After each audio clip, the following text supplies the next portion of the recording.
Testing. Hello. Aí é Foi, foda, nice. Op.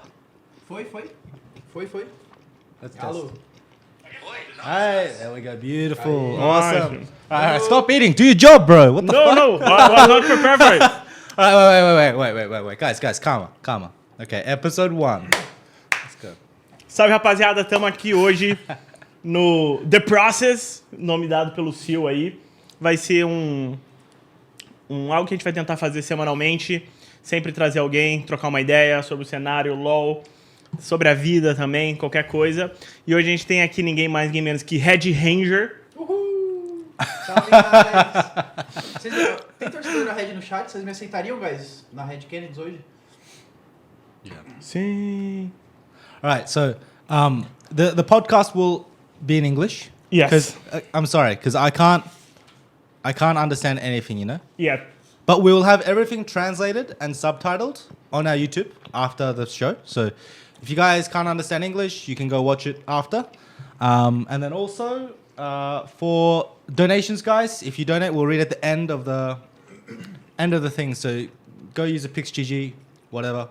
Okay, awesome. Yeah, if you don't understand English, go study. It's about time. 2024, man. If you don't speak English. Okay, this is why you're okay. Let's start with there because I think we should just go straight into it. No, we should go straight into it. Ranger. SeeEl.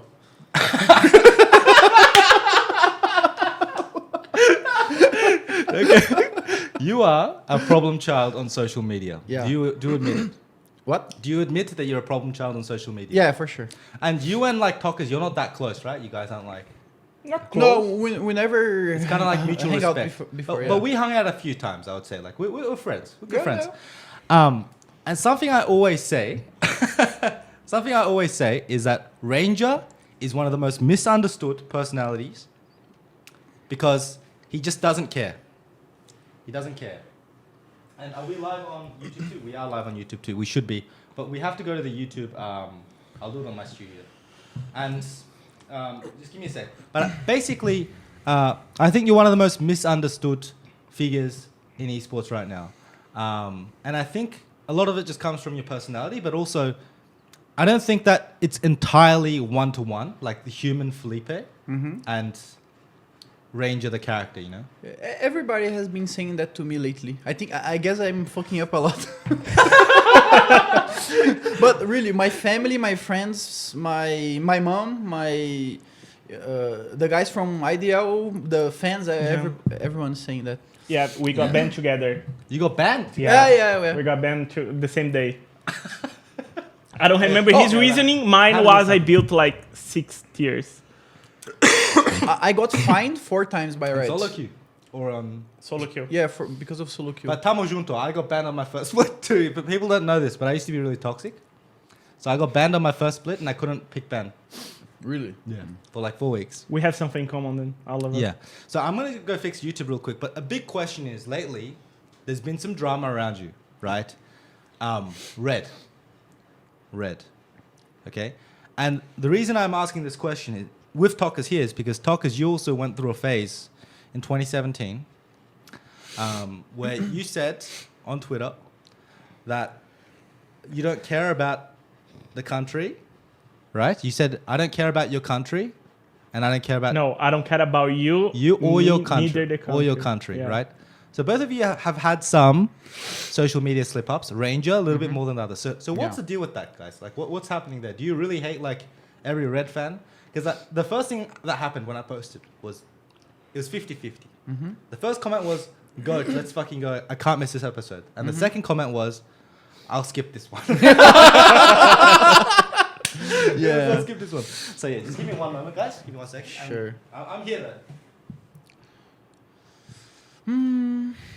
I mean, for me, at least, it was... When I was playing, dealing with the community was a little harder than now. Because back then, I mean, the history behind was pretty much we were winning too much, right? So every time we won a CBLOL, afterwards we had to represent Brazil. And then we went once, lost, twice, lost. And people start getting a little bit Upset? upset, do not say it. So people start calling us chokers. They started wishing us like to die. Yeah. They said we couldn't represent Brazil because if it was any other team, they could do better. Yeah. And we kept winning, kept like stomping CBLOL. Yeah. And they kept saying that. And then we won awards against DG. And it Yeah. kind of settled down a bit. And then with But you won one game. Yeah, we won one game, One but game. people were happy is enough enough. about it. Yeah. Yeah. Not enough, but it brought the An important game. Yeah. important game. So they were mad that we didn't make it out of groups, but they were less mad, right? Because we Yeah. could make out of groups. Yeah. And then I went to Red after INTZ split up, and we lost there again. Okay. And my sub-mid was Yoda. Okay. And Yoda was not playing that much because I was like big performance. Yeah. And people were like wishing me to die so he could play, you know? Again. But who was the guy that was labeled the most as a choker? Because in Loud, I think the biggest one is Croc. Right We didn't now. have a The single... by far. international, right? Yeah. Yeah, by far. We didn't have like a single person choking. It was like just Oh, the so whole you team. admit you were choking though? Huh? You were choking though. We choked once. I admit. But the other games you weren't, and we're just worse. We were worse Okay. sometimes. Okay. You're talking about the MSI? Which one? 2017. Yeah. And we lost a bit. Like people were so hyped up about that MSI 2017. Yeah. And we lost. So all the things that happened on INTZ, I was the only member left. So I got it all, and people were hating like me so much for not performing internationally and stuff like that. And I was getting a bit like at the edge with this what can I say, narrative, right? But here's the funny part, guys. I remember a few years after you played Worlds, like when I started making my debut, because I started 2020, way after you guys.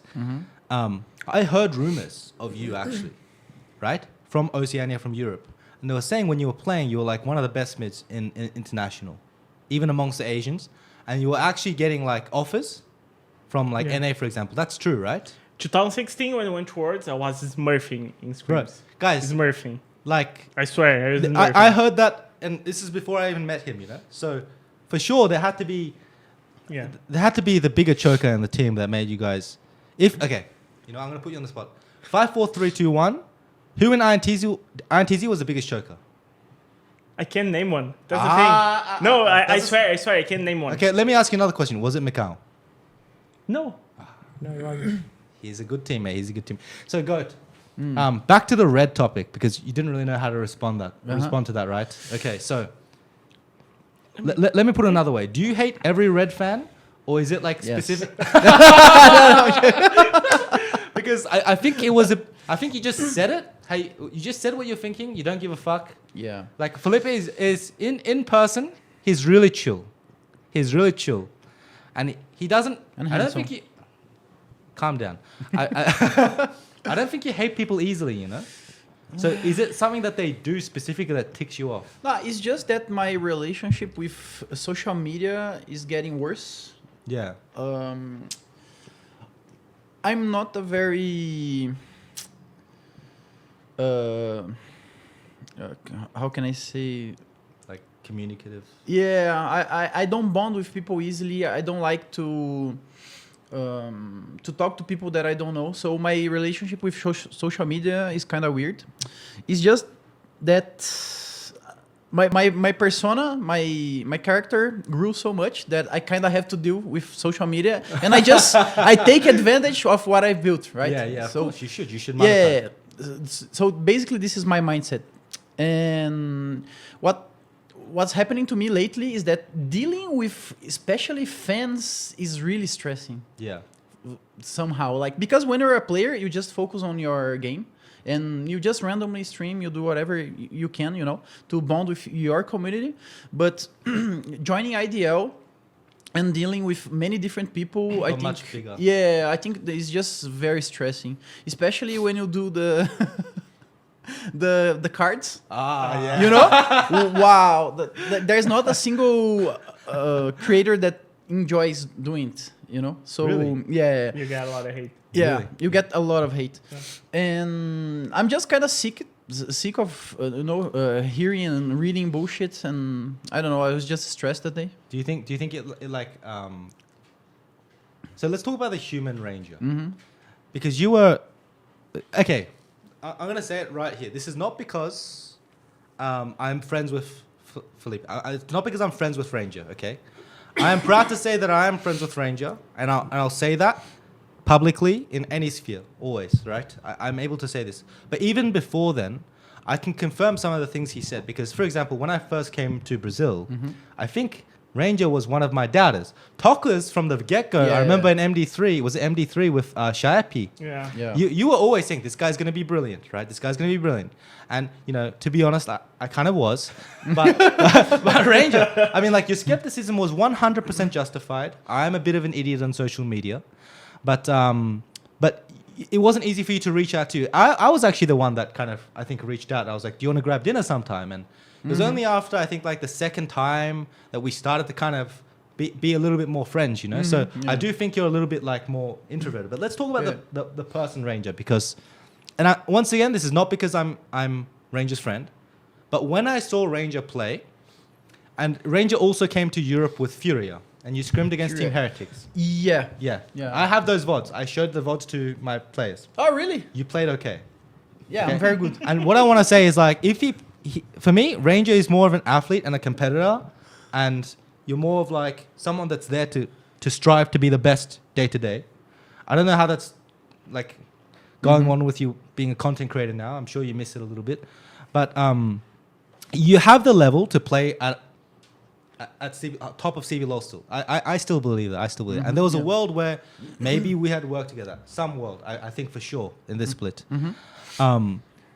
Since playing, how has it been like to transition into like content creation full time?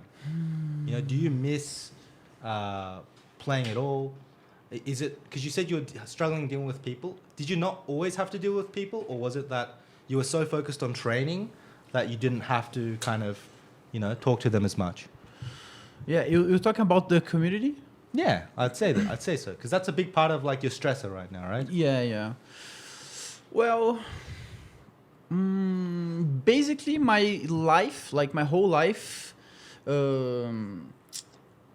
is based on the premise that I have nothing to go back to, right? Yeah. So I don't have a plan B in life, and I really don't have anything to go back to. So when I'm doing something, I really need to do everything I can to make that thing go well. Yeah. So that's how I think my success in League came from. And the moment I realized like this is something I can do, you know, to earn my life, and it's also a dream to play. So I just put all my focus on that, and kind of worked. And then the reason why I stopped playing professionally is because I was really burnt out. I played in the last 3 years. I think I changed my roster maybe like 5 times, you know, something like this. So every split, I have to give my absolute best to make that team work. And I'm the type of player that if someone is not doing their job, I'll try to do their job for them. So I felt like every split, I was just like giving my 150%, and I didn't feel the same from my teammates. So I had basically one lineup, one roster that I would play. I would still be playing in this year if I got that team, and I almost played. That was a Titan Dinkieta. Yeah. Yeah. And so we almost played together in Kabum. Yeah. And then because it didn't work, Yeah. I said like, okay, I don't wanna, you know, this is the perfect example why I stopped playing, because there's a world where I could be in Kid, for example. I think so. Yeah. So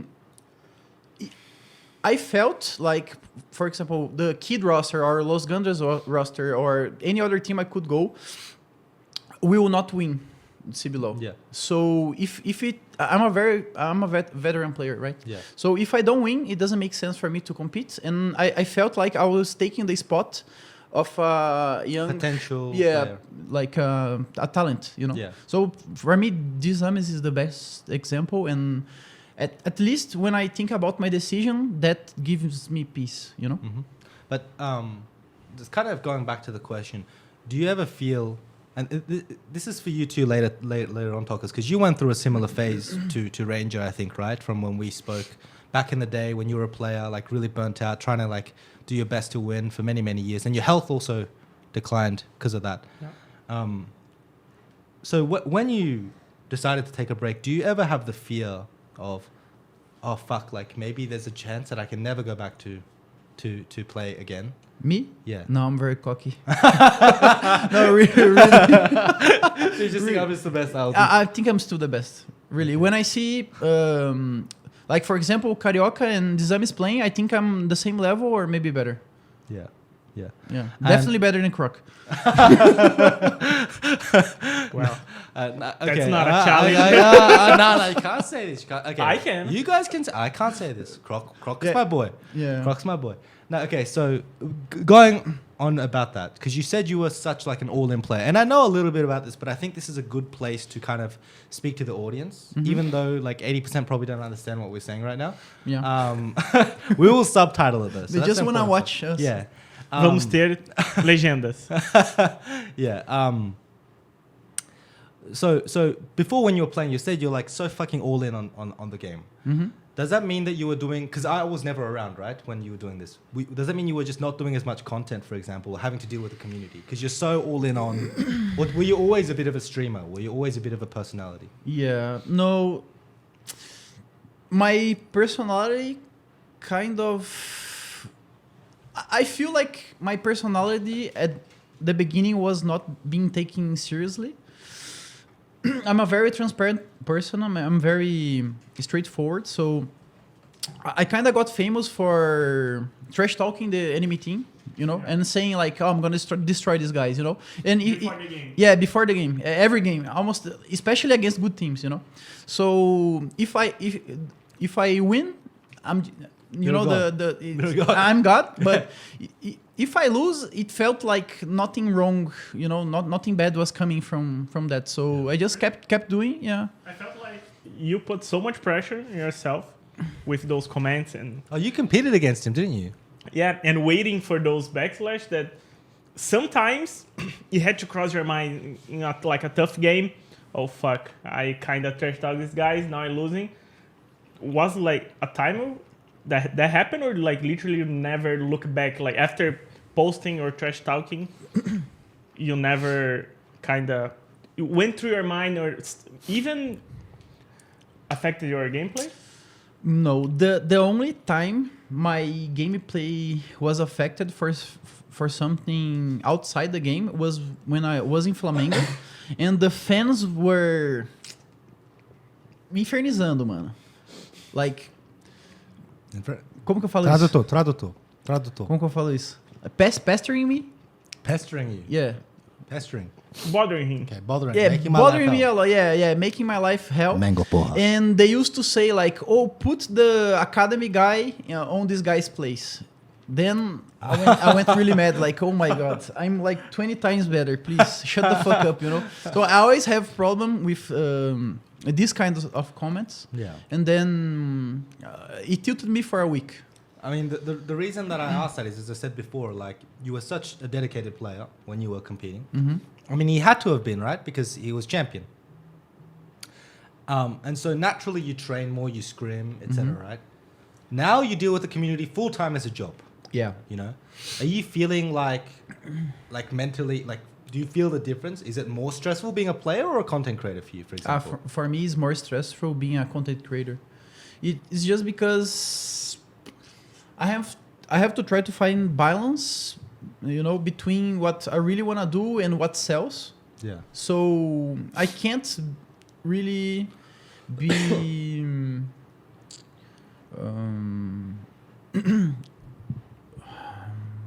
tipo, individualista, assim, tipo... Egoísta, Selfish. selfish. Fala Yeah. português. I can't be selfish with my decisions because I have to think a lot on my team too, IDL. So, because, you know, my actions also can affect them. So, I have to ponder a lot and I have to deal with the fans, which is not my specialty, you know? So... By the way, if you guys can't like speak well in English sometimes with words, just speak it in Portuguese because I can understand a lot, and also I think it's better for the audience anyway. You know. So I mean, I kind of resonate with everything he said so far. I mean, when he was playing and as a content creator, because before CBLOL, like the team support was mainly for the players. So the team who had the most support was the team BRTT was on. The only thing that had more back then more loyal fans was Pain, right? And then after some years, AINDA got some loyal fans, and then other things started building those fan base. But before it was a thing, so you didn't have to deal with this fan base stuff, you know. I mean, if you said bad things about the player they like, then yeah, it was the same. But right now, it became a bit like football, I would say, you know. I would say so. People are really passionate about their team. It's not about the player anymore. If, I don't know, some player leaves the team, the supports are not going away. And at the same time that you have to say the truth, you have to balance with not being too mean, you know? Yeah. So I had a lot of problems at the start with Pain Gaming, because I would look at their games and say, look, they're doing this again and again and again, and they're going to lose again. And people got mad at me because I would say that when Pain was winning, and then they lost, you know. But either you go with the momentum, you know, oh, the team is doing well, just good things. The team is doing poorly, you just trash them. And I don't like to do that. I like to do analysis that makes sense, you know. Yeah, I have the same problem. And then people get mad because, oh, my team is so good, don't you see? And okay, but they have problems. I understand about the game. I see those things. And then 1, 2, 3 weeks later, that happened. It happened with me with Pain. It happened with me with Crocky, which I said, oh, Crocky is still doing the same shit. He's going to fail internationally. He did. I said at the start of the split, Crocky is playing worse than ever. It's going to be hard, you know? So people get really passionate when you talk bad about their team that's doing good at the moment. This is my biggest problem because I'm not the kind with of guy... Cartinas, right? With Cartinas does this. Yeah, that's a small portion of that because I'm not the kind of person that will lie to make someone be happy, you know? Yeah. And this is the thing I'm struggling the most and I'm still learning. Like, the truth doesn't need to be cruel, right? You don't need to say everything 100% correct all the time, you know. Sometimes you can just leave things out and it's fine. But for example, the game you guys had against Pain, you know, the last one, the 40 minutes fiesta. Pain was stomping early game, right? So they were playing kind of well, but to me it was absolutely clear that you guys were playing the mid game way better than them. You were faster on the map, your setups were better, the way you positioned to fight. To me, everything was better. No, I'm serious. And I said on stream, like, oh, to me, Kid is like just a way better team than Pain at this moment. And the reason why you guys lost is because I felt like your players were in a bad day, you know, like getting picked off a lot. I don't know why, but like Pro Delta was getting caught in wolves for no reason, like 1v5, or Dizam was getting the same. Yoni wasn't the greatest, right? Yeah, but to me it was very clear that Kid was the better team that day, and yeah, I say these things on stream, right? And I get should have won. Smiley just opened his ulti in the next no, even without like I don't care about these small things, right? Yeah. But you could take 3 different decisions and win, but that one. Yeah, but anyway, and when I say these kind of things, right? I said, oh, to me, Kid played better, and if they play like a best of 5 today, they're gonna win, you know. And I get a lot of hate because this kind of thing, you know. Yeah. And when I speak something that I think I understand about the game, and the majority of the fans kind of hate on me, I think this affects me a little bit. You know, to be honest, like I think a lot of people like. I mean, one, and I want to talk about this a little bit later as well because I think you had a kind of rough upbringing. You had to succeed. I like to think that I'm a tough guy. Like in terms of like mentally, I think I'm a tough person. I think I would consider both of you guys to be tough people mentally, right? But even no matter how tough you try to be, the truth is we are human beings, you know? We're human beings.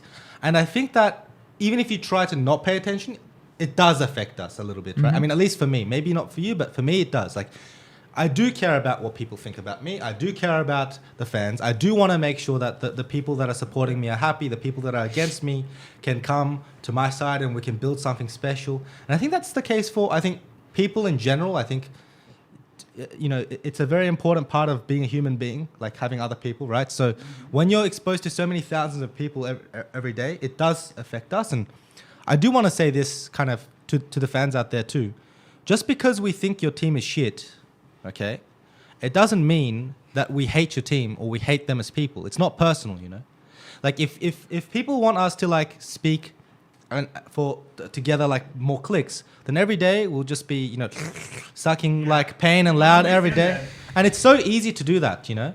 But if you want really good content, if you want analysis, if you want experts, and you don't want these experts to go away, you don't want to lose these guys, we really need to be a little bit more kind of, yeah, could I have some too, please? Yeah.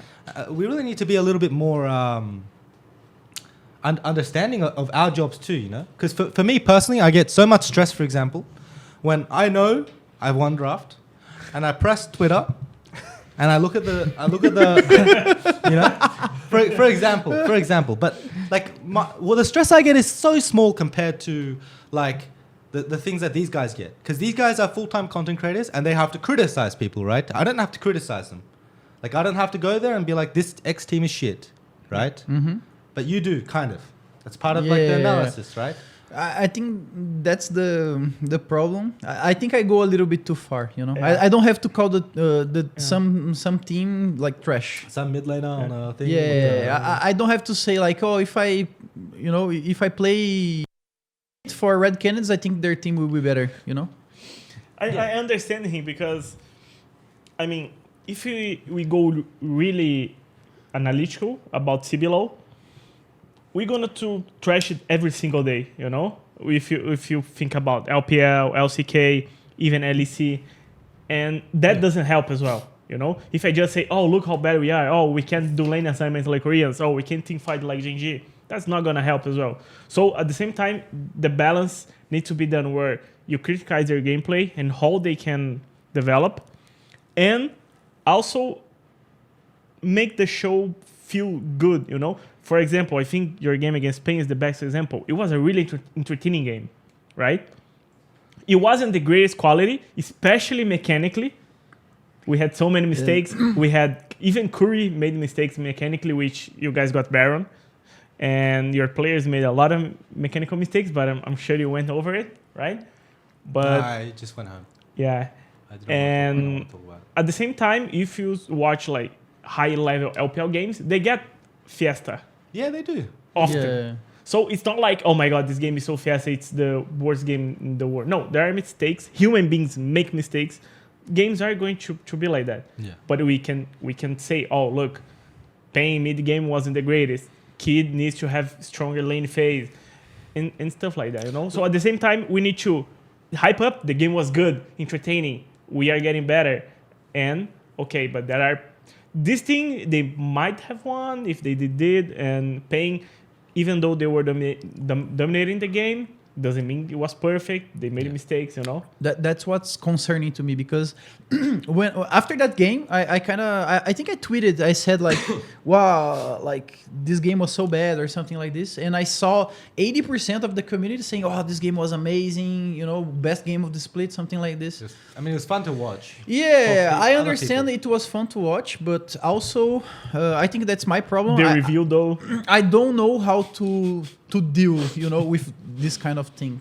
Like, I don't know if I should appeal to fans and also clap and say, wow, what an amazing game, you know? That's really hard. The balance I try to find right now. Yeah, but I feel like that you should just be you know? And that's kind of why I wanted to do this, because part of the reason why I wanted to do like a talk show, and I talked to you a little bit about it before we started, was because I wanted to learn a little bit more about Brazil. But I wanted to do it in a way where I felt like I could invite people over, just over some dinner or chicken or whatever, and just talk about things. And I feel like it's an opportunity for me to learn a little bit more about you, but also the fans too, because I think us content creators, all of us that are exposed to the public are often misunderstood. And so, you know, like the question that we need to ask the fans here is like, what do you want, you know? Do you want like legitimate, real Ranger, or do you want just another supporter of your team? There are a lot of supporters of Pain or Loud, right? Yeah. So I want to just kind of step away a little bit and ask a little bit. I want to know a little bit more about you, you know, because I did hear a little bit in our private conversations, but I think a lot of people don't really know that much about your story too. How did you start League? And what did you mean by when you said, like, I have nothing else to go back to? Like, your family or Yeah. if you're okay talking about it. Yeah, it's fine. publicly. I think I talked about it before. I'm not sure. My memory is really shit. Yeah. So I was born in the south of Brazil, and my family was poor. No, growing up. Also, my mom and my father split, so I only live with my mom and my grandfather, my aunt.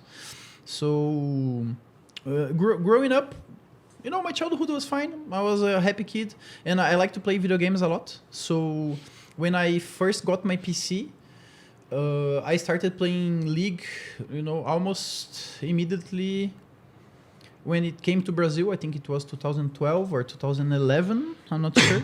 2012, I think. Yeah, but in the meantime, like in my adolescence, Adolescence. yeah, like I said, my family was kind of poor, right? So when I needed money, I had to work. So I started working really young. I think at 13.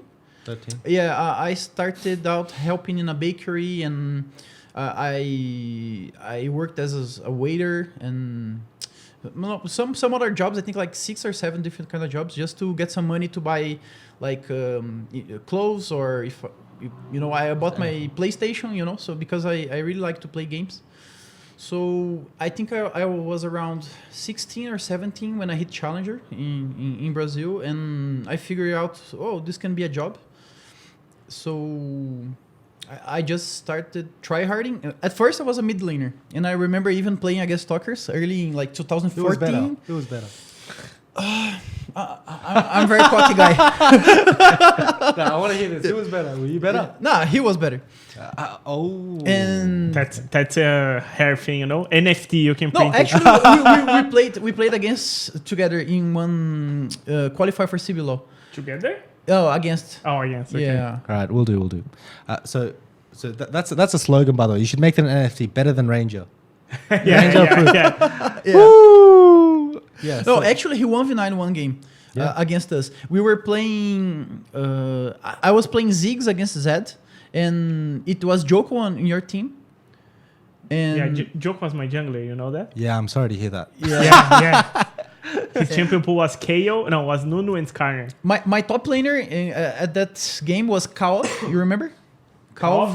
Yeah. He was playing KO top, right? And this guy was playing Zed. And somehow he managed to got solo killed like 5 times in the side lane by this guy, and he just won the game by split pushing. I was the mechanical kid, you know? But like, going back to your history a little bit, Unbelievable. when you said like, I decided to do this like as a job, Yeah. I think, would I be wrong in saying that in the back of your mind, that poverty always exists? Yeah. And it's like, okay, if I do games, I'm not going to college, I'm not doing anything. It's like, I have to go back to that. Yeah. You know? Also, I hate studying, and I didn't even finish my middle school.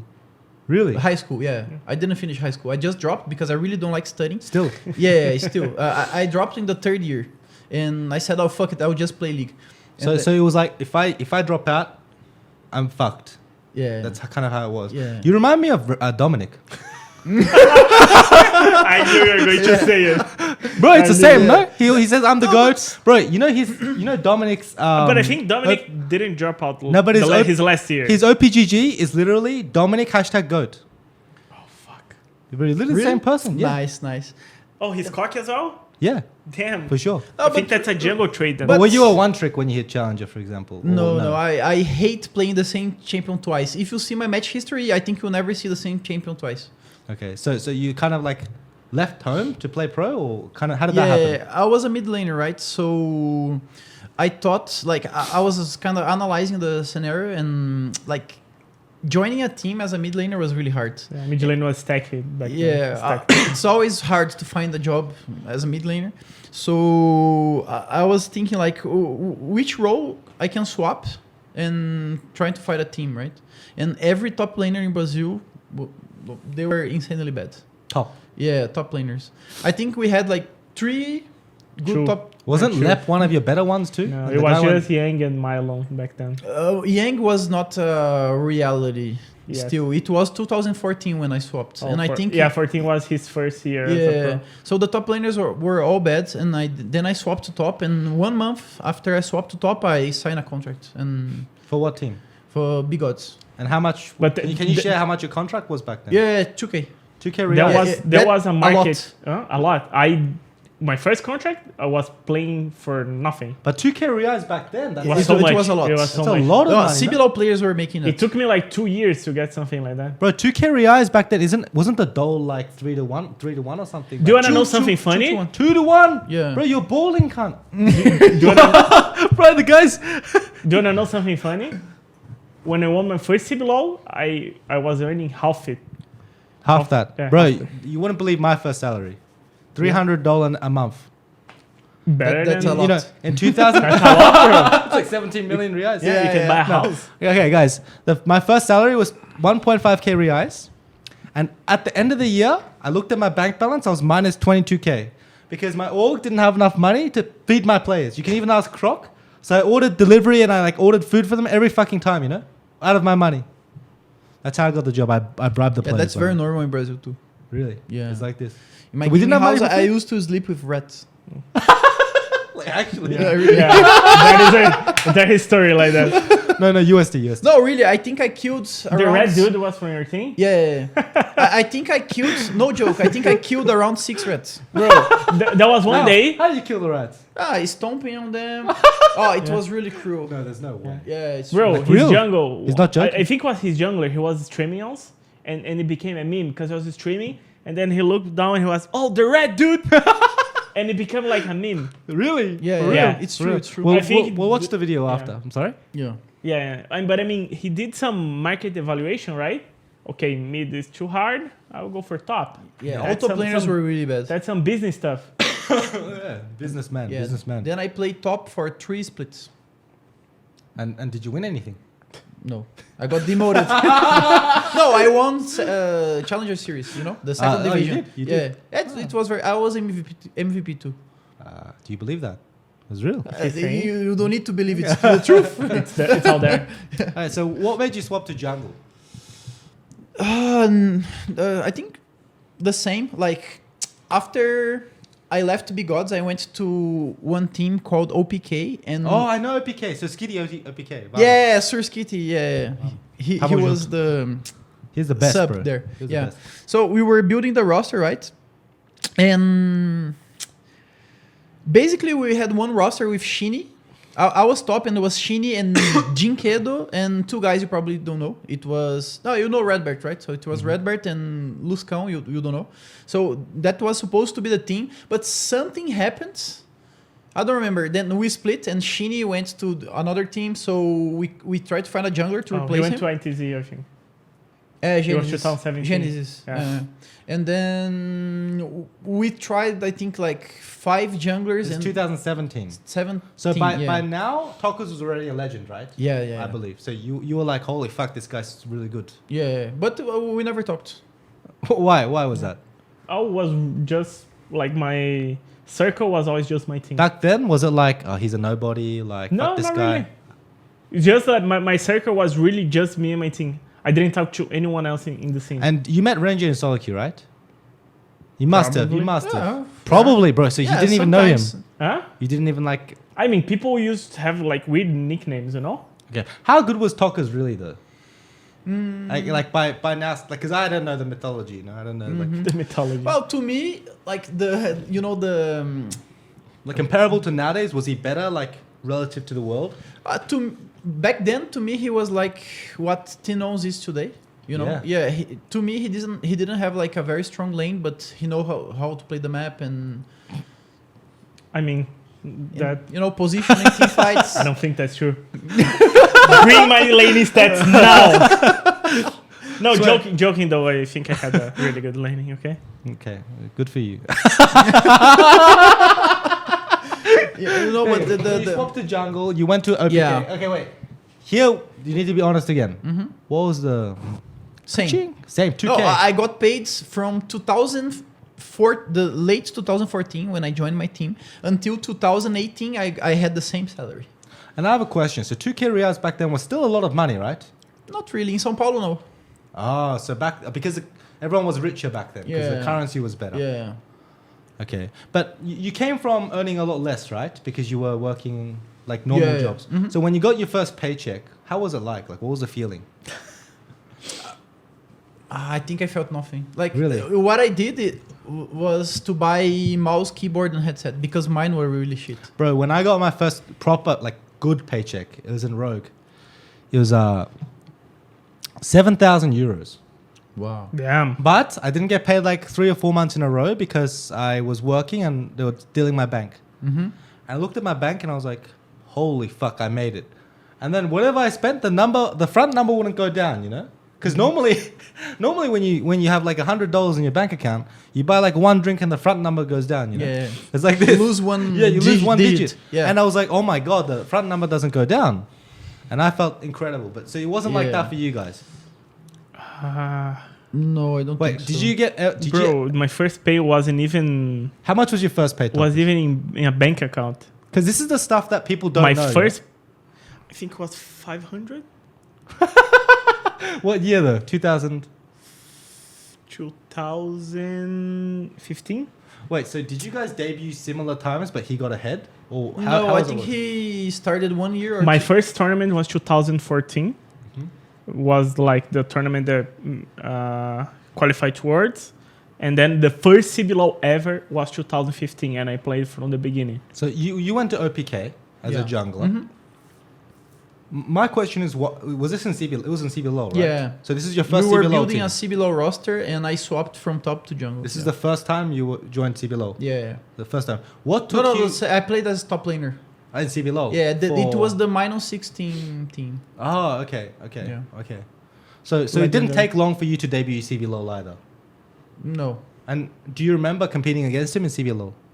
2017, I remember playing against him. 18? on PK. 17. No, we 17. just got destroyed the first times. Oh, Like I mean, my 2000 team was like Liberty now, you know. Ah, I okay. started. Yeah, in I a mean, really shit team. 2016, you were on Big Odds, right? Yeah. Okay, I remember 2016. Yeah, and we were 17. always like 8th place or 7th place. Yeah, they couldn't compete back then. Yeah. Okay. And so you become a jungler in OPK. Mm-hmm. By now, Revolta's already a legend. Yeah. I remember, I think the 15-16 was Exodia. Am I Yeah. correct? Yeah. So you won the first CBLOL ever as Exodia. Yeah. So that's why you're kind of a legend. I was wondering why people watch you. Like, I can't understand, you know. I watch his content, it's they fucking... won 3 times in a row, right? You're not helping. No, we won 2 times in a row. We won CBLOL first place ever. Yeah. And then Revolta backstab us for like For money. 500 reais. Yeah. And, Aqui é o Brasil, porra! yeah. And he didn't play on Allianz Park. Congratulations. And then he came back as a sorry dog, you know. We won. Did he come back saying, take me back, or...? Kind of. he came back like, oh yeah, I miss you guys, you know. Unbelievable. 500 reais. Fuck this guy. I mean, Jesus Christ. it's not that much more than that, you know. Revolta, if you're watching or if you haven't watched this, we need you on the show and I need to hear your Yeah. side of the story. Yeah. Was Tucker's insufferable? Yeah. That's my question. Yeah, so 500 reais. Have I ever told you the story? What happened that day? So what happened? One day he Sorry. came to us and said, "Kid made me unrecusable. Is that even a word? Offer irrecusable. Irrefusable. Like Irrefusable. Yeah, irrefusable. English is hard. Yeah, English is hard. And then he said, "Hey guys, I'm gonna take a taxi, a cab. I'll think about life a bit and know if I'm taking it or not." And then he left, and I was a bit mad. And I said, I'm going to play some solo queue. When I go into my PC, I see Revolta playing duo with Takeshi already. Oh, the He betrayal. was on Kid House already, and he didn't even tell us. You see? Yeah. That is some Judas shit right there. Yeah. I need to hear your story. Yeah, but Revolta was really good. So was he was better than you by this point, right? When you Oh, joined? by far, yeah. When I became jungler, I used to watch his game a lot. I used to watch his game because I think he was very creative and very aggressive. And I used to watch a lot of Shinny too, because I thought his play style was very... Methodical. Yeah, solid like a rock, you know. Yeah. He never fell behind. He is very steady player. So I try. My style is... you could say it's a mix between both, you know. It's the two people who I learned from. So, you joined CMB. Tell me about that year. Join what? When you joined this new team as a jungler, how was it? I think it was very easy. Jungle was changing that year too, and the lethality meta came up. So I used to play a lot of champions that I like Rengar and Kha'Zix and lethality Lee Sin, you know.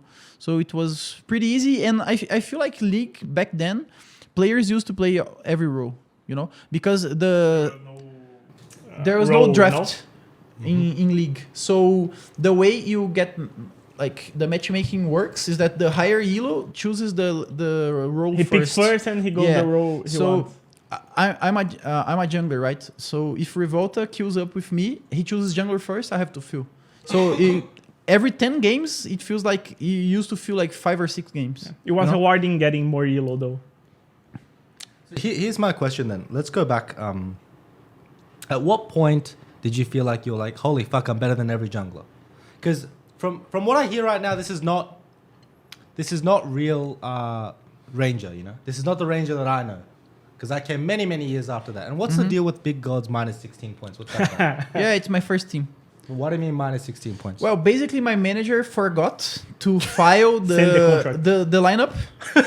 So You forgot to send the contracts to Riot, right? No, the lineup. You need to send the rosters. So you get -2 points for every player you don't send. So 8. you need 8. The 5 players, 2 coaches, and 5 players, 1 coach, and 2 subs. 2 subs. Yeah. So we get -2 for all 8. So we started the championship with -16. Just so we understand, they had like -16. We had -6. We started CBLOL with -6. Yeah. And so it was a point-based system. Like, how does it work? How do you get... The same. It's the same as It's the it is same right as no. But now. imagine you started now with -16. you win, you get 3 points. Back then, It was because BO3. it was BO3. But we don't have points right now, do we? No, We no, have- it's because what it do you was BO3. What? You have 13 points. No. No, now it's just That's about wins. wins. That's wins, bro. No, Yeah. because back then it was BO3. So if One you win won is 1 one, point. it's a draw, 1 point. If you won, 3 points. You know. Yeah. Oh, yeah. Yeah. Okay. So, for example, with that CBLOL, we started like -6, so we lost 2 wins. So basically, if we go undefeated in the championship, BO2? Yeah, BO2. Sorry. thank you. Look, if we go undefeated in the championship, we finish with 5 points. Yeah. That's the most points we can get. 5. 5 points. So you're Yeah. out of playoffs. Yeah. Yeah. They were our players. So you're fucked. Yeah. How was that No, like for as we a start player? the championship immediately demoted. Basically, no, really. And they had to play relegation. Yeah. Oh, so was the manager fired for this at least? No. This is Brazil, bro. There was no one to. He got promoted, maybe. And with -6, you won still. Yeah, we made playoffs and won. Jesus Christ. Okay, Yeah. so I didn't manage playoffs. Sorry. I finished last. so you so when at what point were you like, I'm the goat? Like, I'm actually the goat. I'm the best. At what point was The like best? Yeah. I felt. Because you still feel like you're the best, right? Yeah, I think. I felt like I was the best in the end of 2019. You know, I think 2018 I was good, but I was really like the team player. You know, I did everything for my team. I give up camps to help push the wave. You know, things like this. And at what point? So when did you win the first championship? Was it Kaboom? Yeah, 18. Yeah. It was a Titan. It was 18 you won. So even when you won the title, you didn't feel like you were the best. No. So 19 at the end of 19 is when you felt like you're the best, but you won Yeah. 2 titles. Was it both in 18? Or? Yeah, both in 19. Yeah. So you had hit your peak way after you won the title, and then since then you never got to win a title again. Yeah. And you always joined questionable rosters. I would say questionable rosters. Decent rosters. On paper sometimes. So I want to go back to an earlier point that I made because I didn't get an exact answer. In 2017, you said that you don't give a fuck about you and your family. You and your country. Yeah. Not family. Not family. Come on, not that. You are like he is like that, but it's fine. Why you why you like that today? Nah, I'm just joking. Obviously, I'm not joking.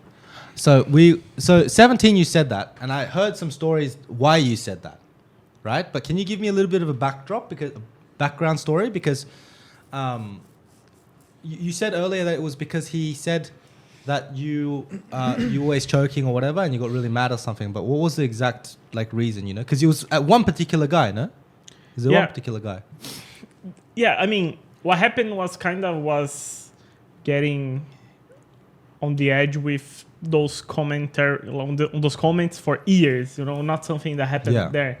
And then it blew up. Yeah, and then blew up because it was around the time I was diagnosed with depression. Yeah. So I was like so, when you get really explosive for anything.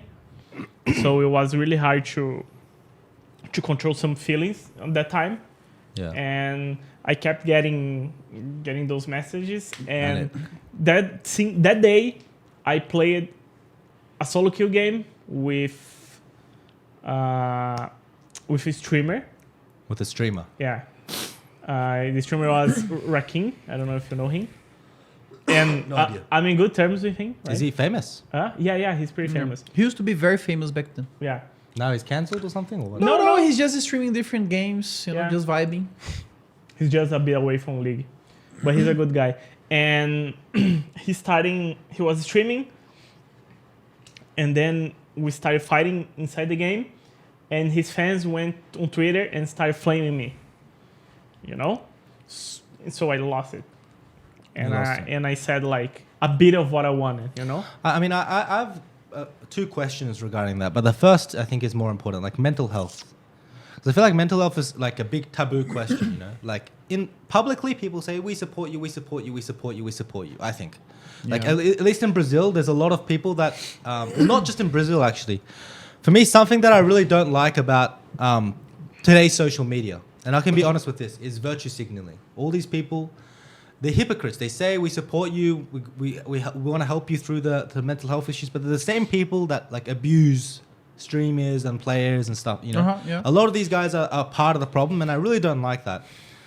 Do you think that this mental health kind of issue was caused by playing, or do you think it was more genetic or mine? Yeah. I think it was a bit of stress related. Yeah.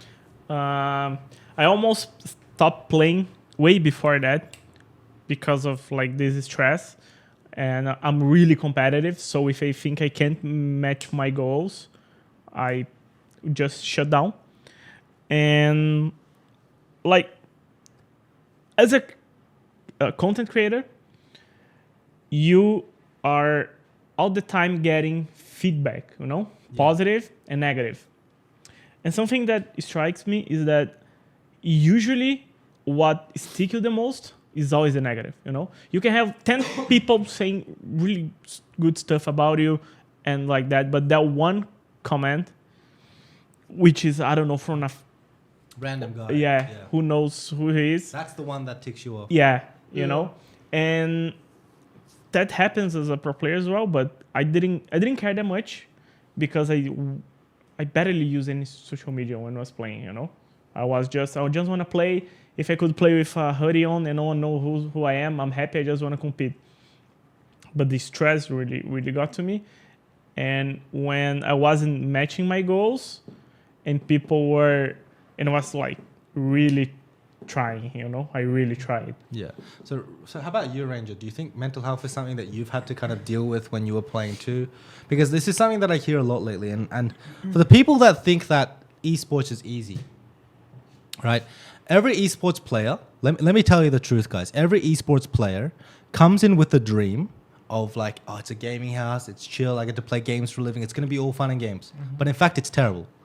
You actually work 15, 16 hours a day. Yeah, you kind of lose the pleasure. Yeah, and it's not fun at all. It's not fun at all. And that's the reality check. And then once they're in it, it's too late to leave a lot of the time. I was lucky because I joined coaching with no intention to coach professionally. And I did enough research to know that this is how it would be, especially as a coach, because you don't even get to play. You get to watch the fucking game and you want to do things, you know? So like, is mental health something that you had to struggle with as a player as well? Or like, I guess people are different, right? Do you think stress is also something that kind of, the stress from being a content creator is something that kind of is what you're struggling with right now? Because you said that you don't mean what you said about the Red fans, right? Like, well, not one-to-one specifically. Sure, you know? sure. Well, to me, it's pretty similar as competing in a sense where you are really try hard, right? And let's say, I think all of us, we were good, right? At competing, or you used to are. So it's just that the victory doesn't taste as sweet as the defeat tastes bitter, right? Yeah. So I think it's the same thing. When you deal with the feedback from the community, maybe 70% are saying good things, or at least they're not saying bad things. And the 30% that are saying bad things, they just hurt way more, you know? So it's easier for you to focus on the bad side of feedback. It feels like, I don't know why we are like this, but... Yeah. But on the same note, something I'm curious about, and it's not particularly about mental health, it is about performance in general, right? Is from your opinions, because you guys are like experts in the region, why is it that we can't perform internationally in Brazil? I have my opinion, right? From your opinions, why is it that we can't really perform internationally in Brazil? Is it just that, like, why are we bad? Because there's 1.5 million players in Brazil. That's a lot of ranked players, a lot. That's the same as Korea, almost. I think. No, Korea is 3 million, I'm trolling. It's a lot more. But 1.5 is like more than Europe. I believe. It's like 1.1 there, I think. Something like that, right? Why are we bad, you know? That's hard to answer. Is it mental health, right? Because every second person I've talked to in Brazil so far that was a player has some sort of mental health problem. I don't think so. It's hard to say because I never experienced the better things, you know? Yeah. I don't know the good players' mentality, how they play and stuff like that. So it's hard to compare. I know what I've done. And it's hard because we never had like talents, insane talents, you know? I mean, you did. You were one of them. Huh? For sure, no? You were one of them. Yeah, but I had to develop it, you know? Yeah. It wasn't like, you know, the kid with 16 years where you see right away he's outstanding. We never had it. But so why is that? Why is that? I don't know. Okay, that's interesting. I think for me, league is a game of you have to live it, you know?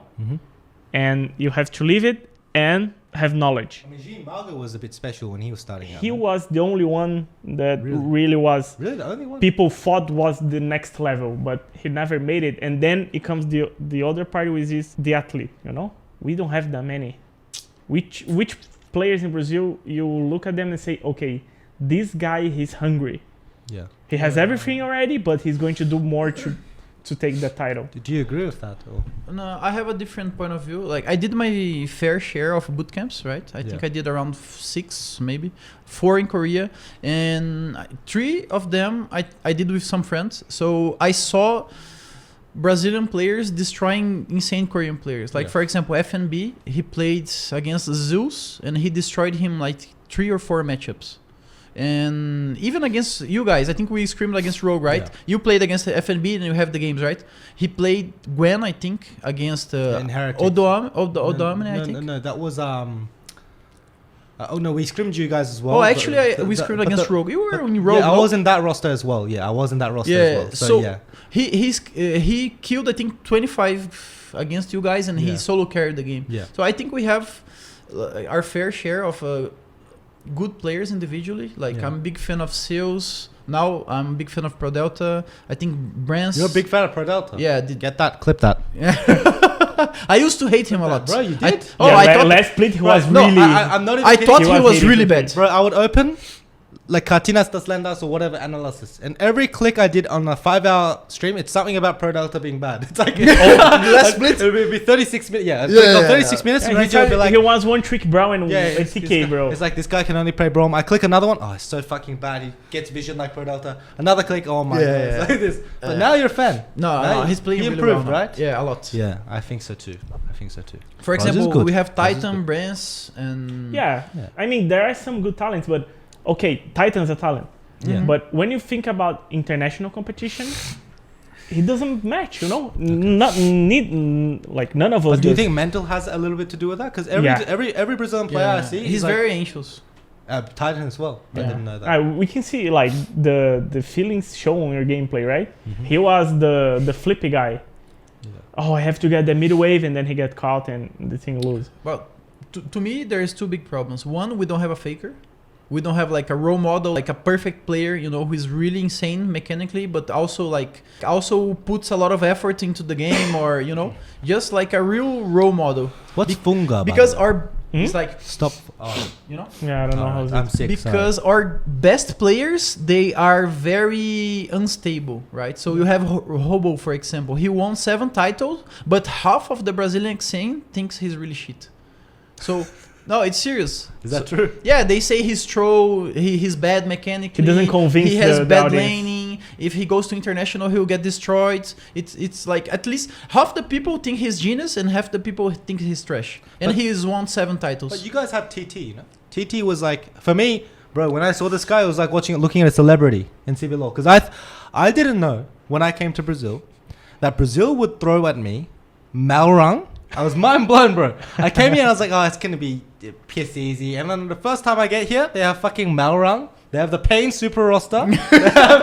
Loud. Yeah. Loud. Root looking like a. Yeah, Root. Bro, I'm like, what the fuck is this? Are you serious? Where the Yeah, fuck yeah. is Malrang here? And then he ints, and then the next split, I'm like, oh, it's all good. Then I see TT, and I'm like, oh, am I gonna get fucked by TT? It didn't end up like that, luckily.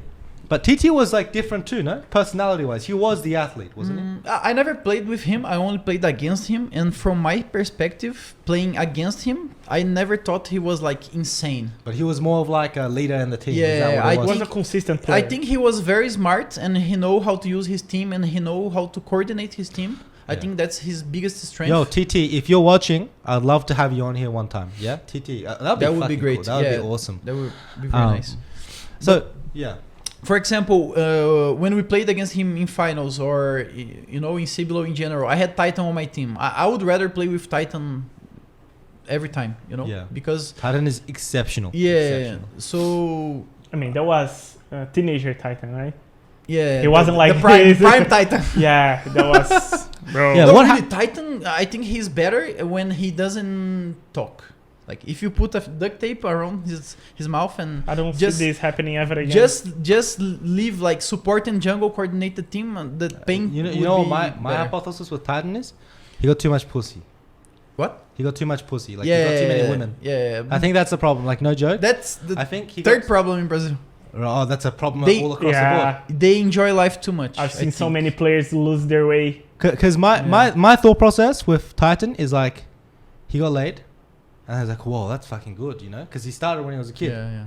and then since then he's like, oh, I need to be more charismatic. You motherfucker is stands up, you know. Yeah. But anyway, that's just me and Joko. Okay, we, so we kind of vibe, you know.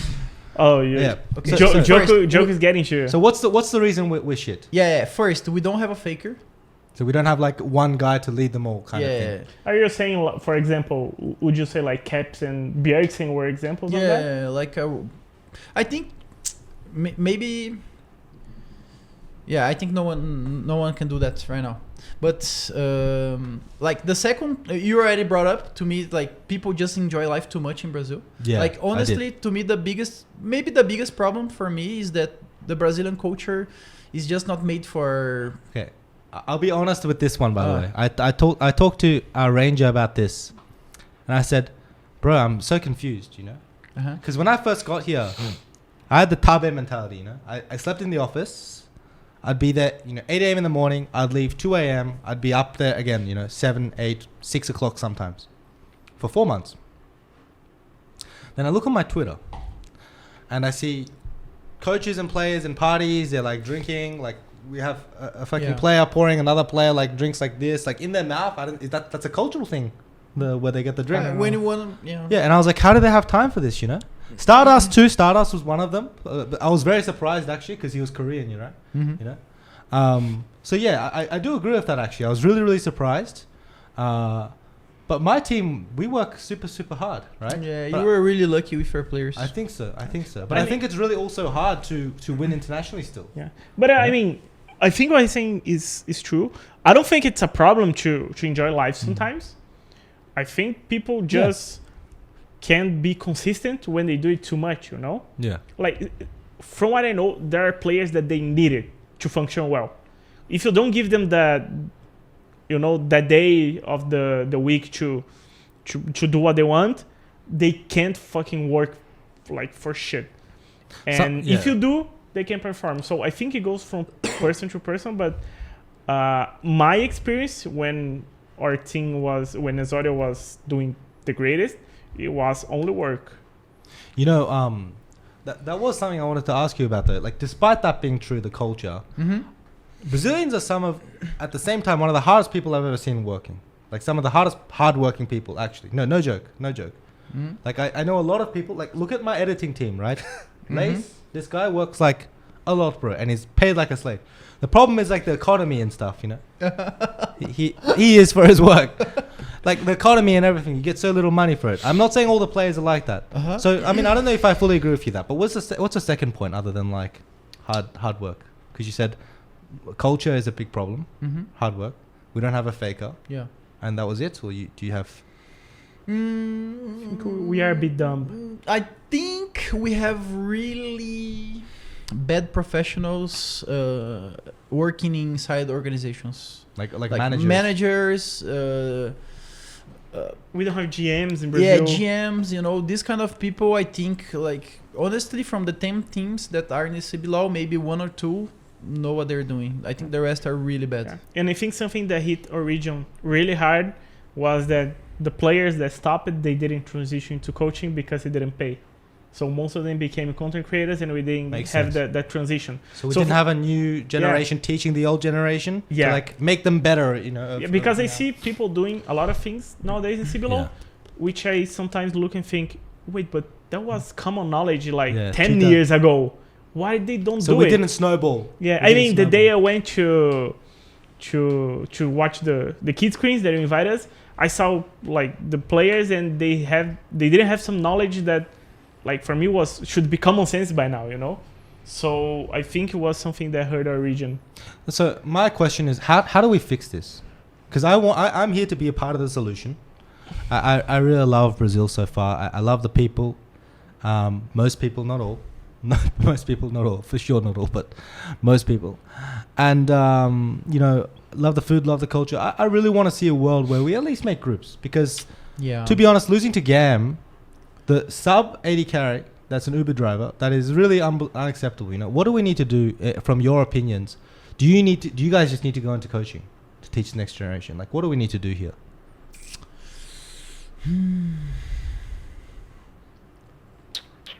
That's a hard one. Well, I mean, you are there, you see things happening. What is your feeling? Yeah, I have an example of something that people didn't talk about. For me, the biggest problem in esports right now for League of Legends is you guys. It's the chat. That's my opinion. I think the average player base, I think that there's a really big lack of talent. Let me explain. Yes, all of you. Let me explain. The biggest difference between Korea, because I've coached in Australia, North America, Europe. I've now coached in Brazil. I've played in every server. I've played in Europe, European NE. I played in NA. I played in Brazil. I played in Korea. I played in Japan, and I played in Oceania. Okay. And hear me out. Guys, don't. Guys, calm down. Hear me out for a second. And something I realized is, one, there is no super high quality education that you see in some of the free Korean content out there. There are maybe 1-2 creators out right now that are actually teaching good, proper League of Legends, which is bizarre. The rest of them are just like hype videos, or you click like this, you do damage, it's cool, you know, like you can. They teach the game like a Street Fighter game, right? There are very few channels right now that teach the game properly, and I think it's because it's CBA, you know, and it doesn't generate a lot of clicks, right? I think that's a really big problem, and second, people also don't want to learn these things. Yeah, people are not like the average player base is not very competitive. It feels like they just wanna play the game the way they want. So they just wanna one trick Sona. So I think a big thing that I realized since coming to Brazil is, if we want to elevate Brazil, it needs to start from the people. For me, that's how it always needs to start from the people. And I'm going to do a little bit of a plug in here, right? And I talked to you about this, Talkers, right? One of my projects since coming here was to create like an education platform that was well organized, that was affordable, that was accessible, and that was cheap, right? So I mean, affordable, right? And that's what I'm doing here, because I really believe that solo queue is a big part of the improvement, right? If you play in Diamond 1 in Korea, you will hit Grandmaster here. I mean, Fred is the example. Yeah, look at Fred. I got Fred to Challenger, and that guy's bro. He is so bad. Like, straight up, he is so bad, and he got Challenger here. That is pathetic, you know? Like, if you have a more amount of... Like, think about how you get good at the game, man. You get good at the game because you lose. Yeah. Like, you play versus a good guy, and you're like, how do I beat this guy? And then you go to step up above. And then it's kind of like this, you know? I mean, I think a good example is... I am someone that complains a lot. I love Fred, by the way. I love Fred. He's even staying at my house. About the ranged supports in Brazilian solo queue, which you go play on High Master, GM, and you get Seraphine support, you get Sona, you get Senna support. And I complain a lot because it's not the problem that you're playing it. The problem is how the fuck are you getting Challenger playing those champions? Exactly. What is the Nautilus punishing you? Alistar, you're getting Dove like 2, 3, 4 times. So you're not getting punished, so you can do whatever you want, and then you don't develop. Like when I see Challengers solo queue here, it's just Street Fighter. Straight up, it's even in Challenge, you know. In Korea, if you misstep once, you take the wrong ward. If you play range support, they will FF 10 minutes. Yeah, because he gets Dove, right? You play that, because you can't retake vision, you know. I only got Grandmaster. I never hit Challenger. There you go. You're part of the problem, Ranger. Yeah. I can't take Brazilian solo queue seriously. I gave up like 2020. So yeah, for me, like, you guys are part of the problem, but you can also be part of the solution, right? So make sure you stay tuned with my project savico.com. But we'll do more of these kind of podcasts in the future. Yeah. Tapago though. Tapago. I'm showing my work, guys. I'm showing my work. It is a bit of an ad, but also I think that professionalism is a really big problem here. I think, like Talkers, you talked about it many times. My first goal here was to change the culture, and what most coaches have realized since coming here that is impossible.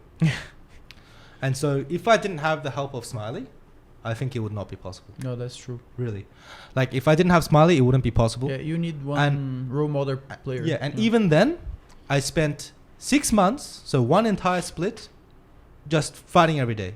Like, you can ask my players, every day it was you versus me. It's like you versus me. This is my ideology. This is my philosophy. This is my ethics. This is how you need to behave as an athlete. This is how you improve. For one whole fucking split. Yeah, and now we're seeing a little bit of the results. Yeah, but think about it. You are a LEC champion, right? Exactly. You have a lot of things to... And I'm way overqualified, for the job. Yeah, you're overqualified, and the players do respect you, and you can do whatever you want because the org is supporting you, right? Yeah. Now imagine someone that doesn't have... That's the point I was trying to get at. For me, like, this culture starts from, like, the home, you know? It starts from the upbringing. I don't know if this is a meme. Is it true that there's, like, a lot of single parents here in Brazil? A lot, right? Yeah. And I think it really starts from there, just discipline in the household, like just culture. In Korea, actually nowadays it's not as bad. If you talk back to your teacher, right, and your teacher says you're a fucking idiot, and the kid goes home and cries to his parents, the parents would beat the kid up. In Brazil, it would be the other way around. In Brazil, the kids hit the teacher. Yeah. And so And then the parents go and hit together. no, but it is like this. It is like this, you know. And so for me, it really starts from the home, and I don't think it's possible from my experience in Brazil so far. And this is not putting the work down of other people in other orgs. Okay, it is not possible for these other orgs to build this kind of culture, or it would be very, very difficult because I've done it myself, and I think that I'm very overqualified. I think I'm very overqualified for the job, and I also have a lot of experience outside of esports, you know. Mhm. So if you guys didn't know, I worked in a political party for 4 years. I worked in kitchens as kitchen hand, waiter. I've done all different sorts of life. I worked as a removalist. I worked cleaning toilets. You know, I was and at the same time I was as a business major. I interned in Wall Street. I was a state public speaking champion. So I have a lot of experience speaking. I have a lot of experience leading and managing teams. I run my own company.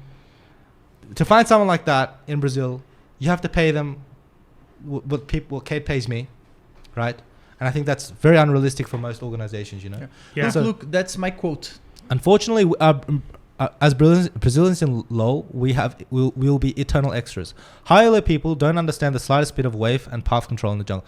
So here, we will be the entertainment region forever. So here, I'm here to change things. 2020. Yeah. Here, I'm here to change things. So if you look at my content, a lot of the content is actually really, really specific to improvement, you know. And my entire company will be based on that. It'll be based on that. So I think that we need to start with there, but not just me. I encourage the content creators out there. I saw Revolta's draft explanation, right? I encourage content creators to start actually making real educational content based on the concepts that we know as pro players, you know. And we Mhm. don't really have that. Yeah. We don't have that. In Korea, it's filled. You just type in anything, they'll teach you every little detail, you know. Yeah. Every Korean above like platinum knows what a turn is. You can Really? ask a kid in primary school, he's in Emerald 1, you say, okay, what'd you do wrong here? He'll be like, yeah, I misused my turn. And I'm mind blown. And here I say, what did you do wrong here? I clicked wrong. Yeah. I mean, I think we should try to. But Ideal's thing, okay, no offense. Ideal's thing, it's a bit expensive, no? Yeah. I think it's like 30 or 40 reais. No, it's affordable. It's Yeah. affordable. It's Yeah. not bad. Yeah. The Ideal course I heard, the content was pretty solid. Yeah. I think you're a part of that too. Yeah. And Revolta was a part of that too. he's. I heard the he content was coaches solid. jungle, yeah. 30, 40 rides, that'd be similar to what we do. So actually, if you guys are trying to learn, maybe you can Mm. buy that. But a lot of Brazilians also, they don't have the money. So if we can create like free content, I think that'll help a lot. Mm. But secondarily, as I said, the mentality, right? People want to be able to, people need to want to learn. Yeah. People need to want to improve game to game. Yeah. And it feels more like a Street Fighter game. Yeah, I think the easiest way to do that is try to make the game as simple as possible. You know. Yeah. Think something that you said also on your reviews Mhm. that stick out to me like until these days, like play your champion the way it's designed. Yeah, I blew Decimus's mind with this. Did I tell you the story of Pedro? So this is when I was still pondering to sign with Evocade. And then I spoke to Bulbers, and I thought he was really talented. And he was clicking really well, and I just couldn't understand why he wasn't climbing. He was in Master 500 LP for 2 weeks straight. So I look at his game, and the guy is like, Pedro is Disamis. Disamis. He's like level 3 ganking on Nocturne, level 4 ganking on Nocturne. Gank, he's no joke, he's going gank, walk through 2 wards farm, you know? It worked in Brazil. Yeah, and then in Brazil he would get a kill. So I said, Pedro, play your champion the way it was designed. And I'm not even Click. kidding, like 3 weeks later he got 1400 LP. Yeah. Yeah, but that's the thing. You should make the game simple to understand. Of course, because the And- game is simple. Yeah, it is. But sometimes if you make it too complex, people won't understand. So I guess it goes through. But at the same time, it's the thing where you have to teach with entertainment, you know? Yeah. And that's the challenge. For those of you guys that are talking, if it's 30, 40 reais, that's really affordable for the Brazilian as well, Yeah. no? It's just that the average don't player want don't want to improve. Or Well, I mean, for me, guys, if you care enough about improving, you invest time and money. That's just what it is. If you enjoy the game, like if you would pay for a tennis lesson, you can pay for a league lesson. It's like this, you know. And what we're doing at Savicor, for example, we do 30 reais for 1 month, and it'll be 40 hours of coaching. So it's less than 1 real per hour, right? 1 real per hour. If you can't afford 1 real per hour, how do you afford a computer, you know? Like people in Korea pay for coaching a lot too. Mhm. Like most people in Korea pay for coaching, pay to learn. You know, They are competitive. Of course, they're competitive. I don't Yeah. think. Yeah, but you can change the culture, right? Like Yeah, I'm not the one coaching. Brazil, it is what it is. But to me, what we can do to improve as a region is just assemble like a really good team and invest in a really good staff.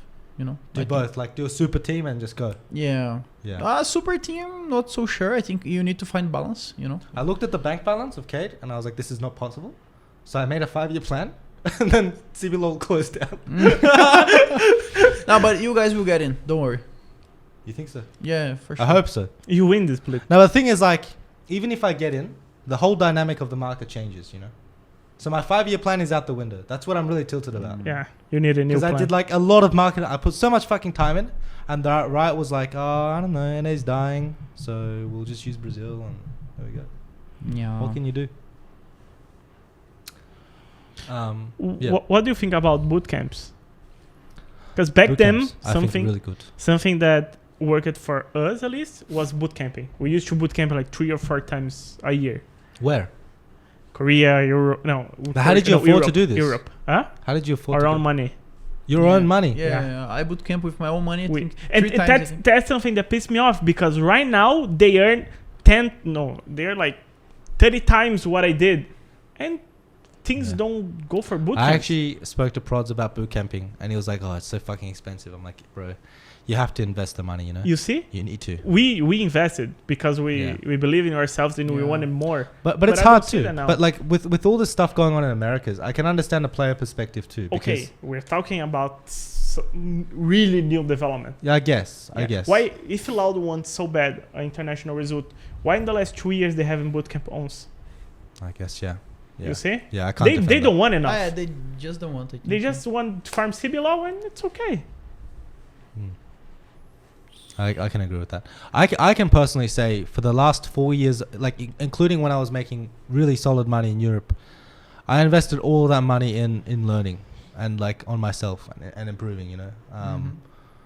And I think that's such a, for those of you guys that are trying to like improve, or for those of you guys that are wondering how you can start a career in esports, you just really need to give everything, you know. Yeah. You need to invest in yourself. I think it's way more valuable than saving 30, 50, 100 reais, 200 reais a month. I have given up salary to get the players I want. I have given salary to get the coach I want. Exactly. I have given up salary to get the like psychologist.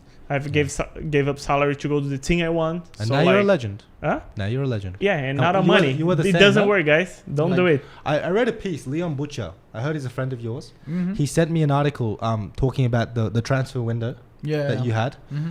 And I also realized that you chose like the best possible team that you thought over money, right?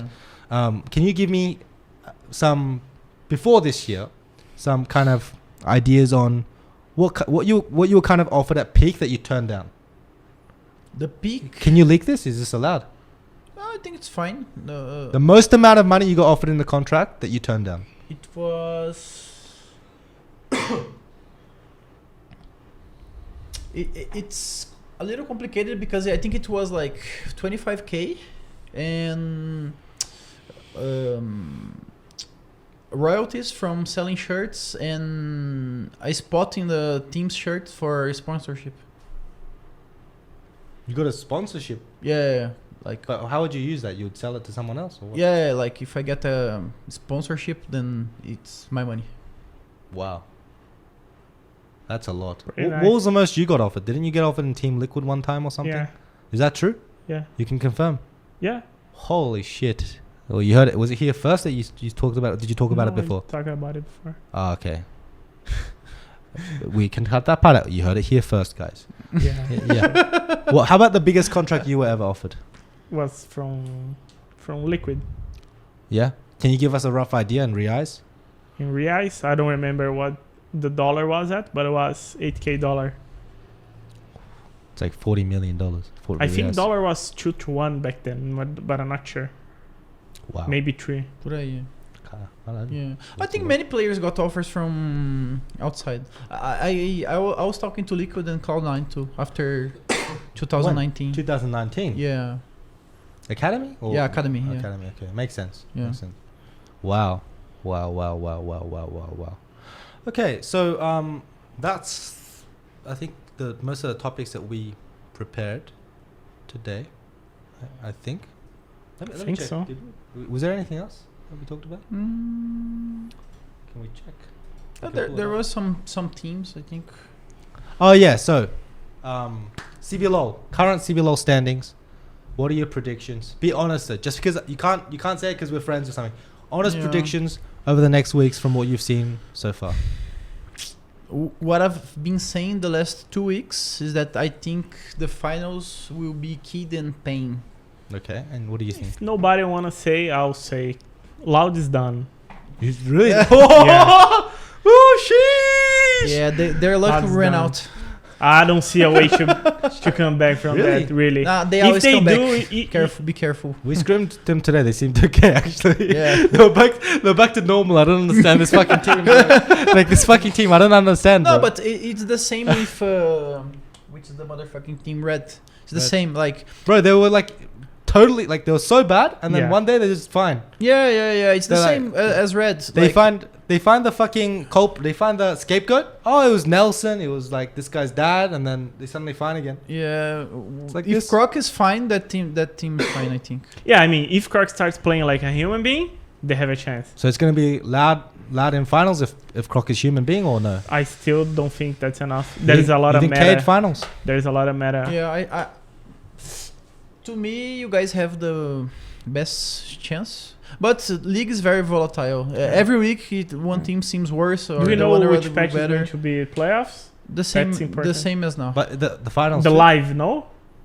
No, yeah, the 14. With Tristana nerfs and... Yeah. The finals as well. Usually the playoffs is all in the same patch. Yeah. What are you trying to say with Tristana? Huh? You trying to say that Lola Cook can only play Tristana or some shit? Or I what? just trying to saw identify which your eyes, patch bro. it is. Yeah. Okay, so Yon next week for us Yeah. to appreciate I like it. they didn't nerf Yon. Bro, Yon is What? Bro, Yon is fine, man. What? Yeah? Yeah. So you can play all the AP junglers. You have a huge AD pool, right? Why are you talking shit, bro? Yeah. Okay, though No. I think this last week Pain was a bit weird, Yeah.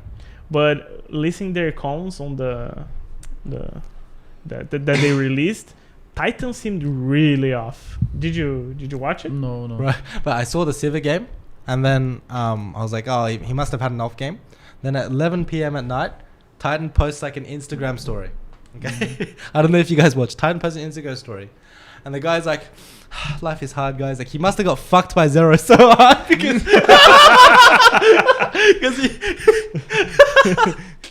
he's walking home. It's like, it's all good, guys. Like, tears rolling. It's all good, guys. Like, life is hard. I didn't see that. But he was like so low energy, and he wasn't like talking like he usually we see. So probably if Titan isn't having a good day, I think Pain Gaming is like they can't keep the same but level. I think they rely a bit on him right now. I would really like to coach Titan one day. Like, I'm stuck with Smiley, the enemy of the team. Smiley. Nah, fuck that guy. Not actually, but no, but He's Murphy. But Titan, yeah, he is. But no, Smiley, I think is the best right now. That's my honest opinion. But Titan, I have a curiosity, you know. Mm-hmm. Like, I have a lot of ambitions as a coach. One of them is winning worlds. I think that's not possible here. Yeah. The second is like talent development, and when I see players like Titan, I'm like, fuck, I really want to like work with this guy. I wonder how it is, you know. Mm-hmm. Because I think me and him would battle every day, but it wouldn't be the same as like the way they battle in Pain. Because in Pain, my vibe that I got was, if you don't do it, I will kill you. You know? Mm-hmm. Yeah, For me, it's like- different because he's veteran, right? Yeah. I Your think roster, everything you say, they kind of accept, no? Yeah, but I mean, not really. We fight a lot. Really? Yeah. I mean, but all of my teams, my leadership style is more like, okay, if we don't find a solution, we're gonna lose together. So here's how I think about the game. Mm-hmm. Let's sit down and talk. And sometimes, today I'll give you an example. I'll be open. We had a scrim today. And we played Champion X. Okay, because I can't leak the draft, obviously. Sure. And a situation in bot lane happened. And Gigo with Champion X said something. And I was completely in the wrong with the macro, right? With my feedback, and then he said, I think I didn't agree. You know, if he does this, if he TP's bot, like the play is really good. And then I said, what the fuck are you saying? Like, this fucking you dumb or something? I said something like that. Didn't say it one-to-one like that, but I said it in a way where it's like, if you're the person receiving that feedback, it's impossible to, like, To be okay. yeah, it feels like the Getting guy's not attacked. ready. It feels like the guy's not ready to talk, Mhm. right? Yeah, sure. And so Giga said, I'm just not going to argue with you, right? Mhm. And normally it should end there. But I think what makes us different is like after. Giga came to me and he said, look, when you said it like this, it tells me, like I tried to bring the conversation up. It comes out as if you're not ready to have the conversation. And I said, you're right. I should speak like a human being here. Yeah, and then we that's shook very hands. mature. Yeah, and we shook hands and I said I should speak like a human being. But I also believe that no matter what, I'm in the wrong here and I'm not trying to like shift blame. As a completely separate topic in a team, we always need to find a solution. Always, no matter what, however hard it is, we need to sit down and have the conversation. And if I'm not ready to listen, you need to make me listen. Yeah. Because in the end, it doesn't matter. You know? Don't say stop, interrupt, goat, bitch. They're saying something good, bro, you know? Like, it makes sense. But the point is, like, what happens is if you win, none of that will matter, you know? Don't you think so? Like, no matter what, you don't remember all the little arguments and be like, I hate Revolta. You remember the time you lifted the trophy together, right? I don't know. Like, you remember both, but it's like, in the end, it's all worth it once you lift the trophy. All the work, all the hard work, effort. After you got the trophies, I think what sticks the most is the time we spent together. Actually, Oh, that's sentimental. If it was fun. That's cute as fuck. Not for me. Huh? Fuck the boys. If it was I'm here fun. to win, bitch. I'm not saying like emotional shit, but like I think it was fun. It was good, you know? Like if you won a title and it was like, first off, if the environment is shit, probably you won't win. Yeah, I was about to ask Goat his opinion. Because when you won 2 titles, right? Mhm. There's no way you won that title like easily. Yeah, it was luck. Luck? Yeah. 2 in a row? Yeah. But don't you guys think you were like arguing and shit? It was luck. I played against bad teams. Oh, that too. You think? Yeah. You It actually- was just format luck. Do you really think so? I mean, Do you think so too, though? No, of course not. For the finals, we were playing God of War instead of League. That's why they won. I played against him. Really? Yeah. Yeah, first finals. Easy. Oh, actually, it was fucking hard. It was hard. Yeah, both CBLOLs I won. It was 5 games, and it was really stressful. Bro, the format back then was if you Finish finished first, first, yeah. you went straight to finals. Yeah. Yeah, we had that at Rogue, but we went to upper bracket. If you win upper bracket, you go to semis. That's my No, you best. go to finals. Sorry. First, you went straight to finals, and then you just wait the whole. Wow, that's crazy. And that's my secret passive as a player. My record in Regular season. Yeah, regular season is really good. I almost finished like first, second. Wow, that's really good. Yeah. Yeah, you too, right? No, not actually. But the thing is, okay. In CBLOL. I've been in Australia, like Europe, LEC. LEC, and Academy, Yeah. and NA Academy too. And every roster other than Vitality B, which was my 2021 roster with Smiley, where we had a solid team, but they changed my top laner. We were 5th, 6th budget or below. Like right now, our CBLOL budget for our players is bottom 2. Like straight, I can say that right now. We would be 8th, 9th, 10th. It's just the only reason the salary is higher and we're like maybe 5th or 6th budget is because of my salary. Because Yeah. I make more money than them. You know, that's true. That everyone knows that. But historically, other than Vitality B, I've been in 6 different teams, 3 different regions, and my regular season win rate's about 71%. Yeah. That's Finishing good. first? Top 3 always. Oh yeah. But top 2 regular season normally. Top 2 Nice. regular season. But winning is different story. I think because I always went to teams that were on fire. You know, I talked a bit about this on the podcast. I was like, but anyway, how about in Kaboom when you were playing with Titan? Mm-hmm. You argued a lot about the game or no? Or were you mostly chill back then? No, we had a really good coach. It was Nado. maybe you don't know him, but he was a traditional. He came from traditional sports. I think he used to play hockey or. He was really demanding, right? Yeah, so he was good at teaching, and he was a very smart guy. He knew the game. Yeah, he knew all about the game, but he was better at teaching than he was than his knowledge about the game, you know. So he was a very inspiring guy too. So I started going to gym because of him. I started reading because of him. But why did he stop coaching? He went to NA. Europe. NA, you know? NA? Yeah, maybe NA. I think it was NA. Yeah, he went abroad. I heard a guy like that was in CLG called Coach Chris, and he was brilliant. And then apparently he got fired because he installed a software that would automatically close everything. Did you hear about this? It would close everything that wasn't league. But then, unknowingly, it had a spyware on it. So they could look at personal messages. Oh. But he didn't do it intentionally. But he would have this and he got fired for that. But yeah. So yeah, Nuddle. So it was mostly, you think he was the coach kind of like solving problems within the team and leading together the players too. And So it wasn't luck. It was a lot of like hard work and having the right people at the right time. And yeah, it was just a fit. You know, the team used to fit a lot together. And I think this team progression was really incredible to see, because I remember when we started screaming this team, Kaboom, you were really bad. like 15 minutes the game was over. They would just like straight up lose all 3 lanes, Really? really hard. is that why you thought it was free? Yeah. I knew that. Yeah. And then CBLOL started and they started winning. We're like, what the fuck? These guys are like dog shit. Tokas told me a story, How are they like winning? a little little rundown of what happened. And he was telling me that he would win every scrim. So they went to the finals thinking it was a free win, and then you lost.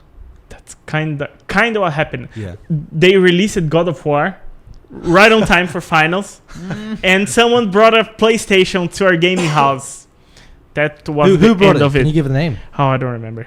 Was he a spy? It was a manager or something. Manager. It's always And a then fucking manager. Who used to play? Huh? Everybody? Everybody. But that's the thing. We're you just know, like taking turns playing God of War. you know, managers. People actually really underestimate how important managers are. Yeah. We have a really good one right now called Stick. I had some really shit ones in the past, Yeah. and they actually impact the team a lot.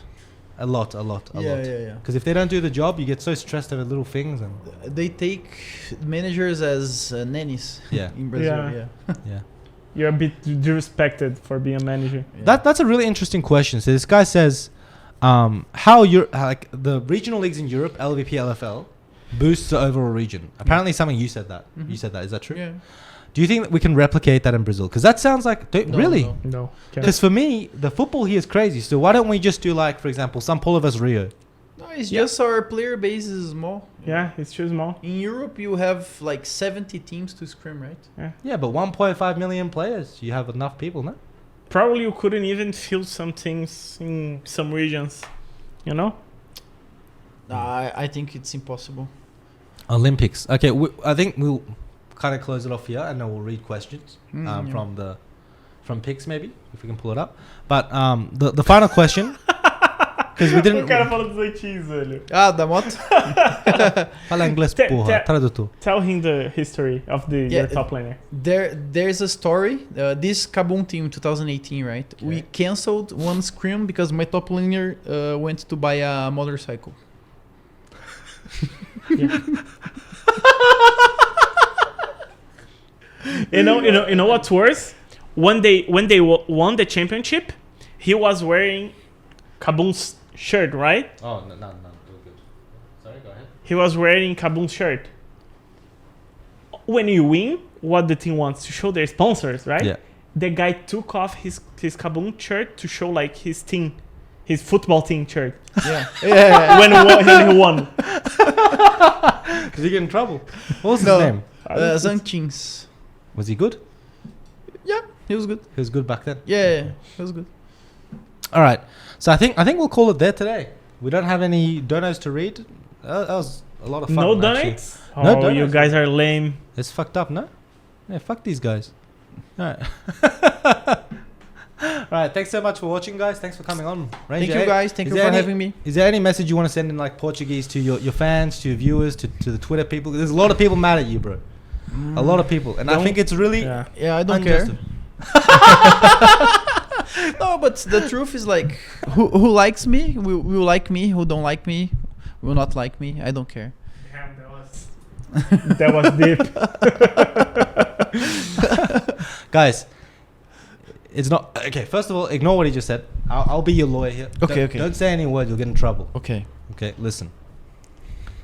We need to appreciate the real people. You understand? The people that say one thing and mean another, they're the worst, right? You guys agree? You agree? Yeah, Yeah, you 100%. agree. So for me, I'd rather follow the content creator that says what he thinks. And if his opinion is kind of shit, then he just has a different opinion. That's it. Yeah. Or he's wrong. You know, people make mistakes Well, you're wrong. and learn. Yeah. Yeah. So that's it. You know. So we don't need to take things personally. Please, I think, guys, being a content creator. Oh, actually, it's not I easy. have a good question for you Okay. before we finish. Okay. If you get elected as Brazilian Olympic Oh, team. yeah. Brazilian Olympic team's coach, Which roles who would you draft? Your team. You have to build your roster to represent Brazil. But I think it's not fair. I think we should exclude Cade. Because, no, my you job- can take two players. No, but from Cade, I would pick. It would be unfair, you know. I think it would not be accurate. Okay. Okay, drop kids so don't get into trouble. We understand. No, my contract. I have to say all 5 players. You know, it's like this. It's definitely not Smiley though. He's not Brazilian. Yeah, that's why, Ludwig. That's why. It's not because you're old. I think the top, excluding Cade. Actually, even if we included Cade, I would definitely include Giga, by the way. But excluding Cade, it would be. I mean, Robbo has to be in there. I think, even if people don't think so. I think he would struggle in lane, but if I didn't pick Robbo, I think there'd be a riot. So I'd put Robbo. Not really. I think they would. Is there a I case? told you they're 50-50. Is there a case for FNB? I think so. What tops are there in Brazil right now? I'm a bit sick today. Only Mostly Koreans. Only Hobor FNB. Robbo, FMB. Mostly Koreans. Yeah. No, Giga would be in there for sure. Giga would be in there for sure for me, and then it'd be a spot between the two. For jungle, Kadiok. I think Kadiok is actually really, really talented. Okay. Um, So no Levizinho. but Unfortunately. I think Kadiok is super talented, but he needs some help personally. I think. And then, but I won't tell you what because you Yeah. won't figure it out anyway. He is very good, but he has one big problem. He's not me. And it would be not GOAT, definitely. It would Yeah. be Kadiok. Let's just say Giga, FMB, Robbo, whatever. I can't choose Decimus. I can't choose Giga too. So it'd be FMB, Robbo. It would be Kadiok and... Thing is, I think Shinny's really talented, but I think he would get destroyed internationally. He has to It's break impossible. some of his. It's impossible. I agree. Not him. His team. Who are the... Other junglers. Give me Mid names. laners? Tell me more junglers, because More- Kadiok is the one that stands out. Yeah, He's the only one. No, tell me all of them by name so I can... Aegis, Levizinho. Thing is, I think Aegis was also talented too, but I think if I worked with Aegis, I would make him cry. Probably. I think. No cap. Or I would... He'll be fired. He'll bench you. Yeah. No, he'll be fired. You will be fired. There is Scary who's playing. yeah. You know, I coached Scary too. I coached the Kaboom coach and the jungler. Oh, nice. Yeah. And Malrak. No, but it wouldn't be... I think I would choose Kadiok. For mid, needs to be Brazilians. Yeah, only Brazilians. Tinones has to be there. Yeah. Once again, another player I'd love to work with sometime, actually. Tinones, and it's actually hard because I think Dianquero is good, but I actually think like Leleco, I think right now is like for sure up there. You know, I really think he's so solid. And the thing with Leleco is I think he'd play against Faker, and he'd just be like beep boop, beep boop, beep beep, and he'd just play. You know? Who, Lelek? Yeah. Like I don't think he'd give a fuck if it's Leleco, if it's Faker or Chovy. He might get outplayed, but he would be like a robot, you know? The Street House is playing really well right now. Yeah, he's playing well, but I think Howes has a big weakness. Yeah, Yeah. I know. Yeah, I won't say what, and I I won't know. tell you either. You'll never figure it out, unfortunately. And then AD carry. Okay, this one I'm pretty sure it's just Titan for me. I think he's really exceptional. Yeah. What other 80 carries are there though? Leandrinho. Brains. No, Leandri. Thing is, Brance is really talented too, but he's like really dumb. Yeah. He's like really dumb. I've coached him once before. If he's getting better now. No, but his hand. I don't know. His hands are like. Oh, there's BRTT too. No, but TT can't play nowadays. A couple of years ago, I think. Yeah. I think TT would get out Asianed. You know, there's a saying like, whatever you think you're good at, there's an Asian kid better than you. It's like this, you know. Yeah. So you have to go for like the guy with hands. But I think Brance, if I worked with him for like a year, it would be interesting. Nah, but it would be Titan. And for support, Horse. I can't use prods. Horse. Of course. Not horse. Calm down, guys. Cells. Thing is that the loud roster with Brand Seos, the bot lane, was probably the best bot lane in Brazil Yeah. for a long time, I think. Maybe the best bot lane I've seen from Brazil. I think so too. They Who? match. Titan and... Titan, no. Brains and Brains and Cells? Yeah, they because- were insane. Because Yeah, Seos would like control like brands. yeah, they And had then- good synergy too. It was very clear that Robertino knew how to play the lane too, like at the sides too. Yeah. So it would be like everyone controlling brands, and brands would just be like. He was a. he was Yeah, a I grand- think Brands and Cells were better than Root and Cells. Yeah. Yeah, I think so too. I think Yeah. so. By a lot, actually. I Yeah. think by a lot. Even could- even though Root is better than Brands individually. They could win the game alone. Yeah. Yeah. Now BRTT is a legend, but like it's a new game, you know. It's been many Yeah, years. It's Titan, yeah.